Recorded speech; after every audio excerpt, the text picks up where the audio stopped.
Good morning. मला एक प्रश्न पडला की समाजात भांडणं का होत असतात म्हणून.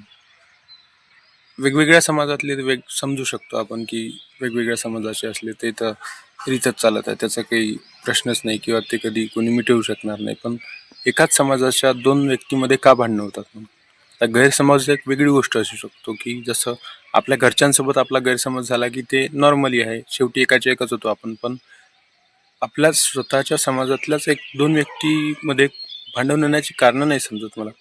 त्या 1.5 फुटाच्या गल्लीसाठी समजा, की शेजारच्यांनी शेजारी कचरा आणून टाकल्याचे समजा, पाणी पडल्याचं आपल्या अंगणात आलेलं समजा, या छोट्या छोट्या गोष्टीमुळे आपल्याच समाजातल्या व्यक्तीसोबत आपले कशामुळे भांडणं होत असतात.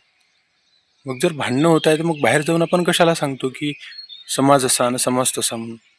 एक तर ते भांडणं हे किरकोळ गोष्टीमुळे तरी भांडणं व्हायला नाही पाहिजे, कारण समाजातलाच व्यक्ती आहे तर मग त्यांनी समजून घेतलं पाहिजे ना की कशामुळे आपण आपलाच माणूस आहे म्हणून की ते समजून घेतलं पाहिजे. पण नाही, या गोष्टी होतात तर तेव्हा प्रश्न पडतो की इथं कोणी कोणाचं नाही म्हणून. हे समजून घेतलं पाहिजे. समाजाची तर रीतच आहे म्हणा, ते त्याचा काही प्रॉब्लेमच नाही. पण तरी मग एक तर सांगायच्या गोष्टी नसतात की त्या समाज असा आणि तसा म्हणून. वाईट काळात माझा समाज माझ्यासोबत राहील.